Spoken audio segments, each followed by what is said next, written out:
Assalamualaikum warahmatullahi wabarakatuh. Selamat malam semuanya. Kepada yang terhormat Ibu Sri Wulandari dan teman-teman semua. Perkenalkan, nama saya Ido Fadila dengan nomor NIM 31219122, kelas B1 R2 Manajemen semester 6. Di sini saya akan membackup tugas yang sedikit akan mempresentasikan mengenai jaringan analisis atau analisis jaringan kerja. Sebelumnya mungkin teman-teman juga sudah mengetahui apa sih analisis kerja jaringan. Di sini saya akan sedikit menjelaskan secara rinci saja.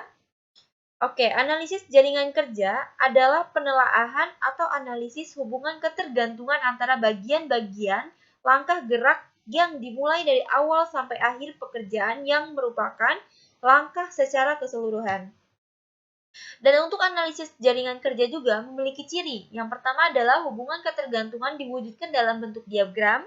Yang kedua hanya dapat diterapkan pada pekerjaan fisik.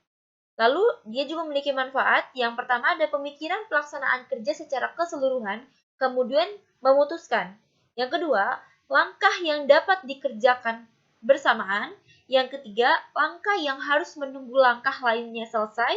Dan yang terakhir, dapat memutus jalur mana yang harus dikendalikan dengan ketat atau jalur krisis.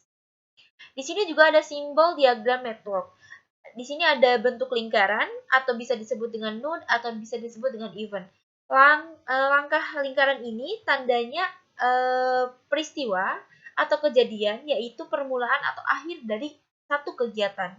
Makanya diberi simbol bulat seperti itu. Terus yang kedua ada arrow, arch atau anak panah. Artinya langkah atau kegiatan, yaitu pekerjaan yang menyelesaikan membutuhkan jangka waktu dan resource atau tenaga, biaya, material tertentu. Makanya disebut tanda simbolnya itu tanda panah. Yang ketiga yaitu ada dummy atau anak panah putus-putus. Artinya kegiatan atau aktivitas semu tidak membutuhkan durasi dan resource tertentu, tidak membutuhkan langkah-langkah pokoknya. Terus yang terakhir ada double row atau anak panah sejajar. Artinya kegiatan di lintas krisis atau critical phase, yaitu kegiatan yang membutuhkan perhatian khusus terkait waktu pengerjaan. Ketentuan yang harus diingat yaitu ada panjang, pendek, dan kemiringan anak panah tidak mempunyai arti. Yang kedua, besar kecilnya lingkaran juga tidak mempunyai arti. Dan yang ketiga, aktivitas yang mendahului dan aktivitas yang mengikuti. Ada dua perjanjian dalam analisis kerja ini. Yang pertama ada di antara dua peristiwa atau nodes hanya boleh ada satu aktivitas atau row yang membutuhkannya, yang menghubungkannya. Karena mungkin muncul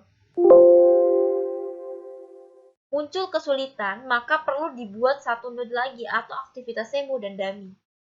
Dua, aktivitas semu hanya boleh dipakai bila tidak ada cara lain untuk menggambarkan hubungan-hubungan aktivitas yang ada dalam suatu network.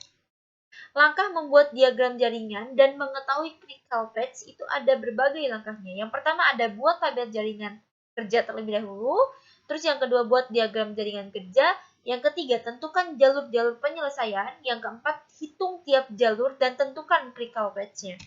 Mungkin itu saja materi yang saya sampaikan mengenai analisis jaringan kerja.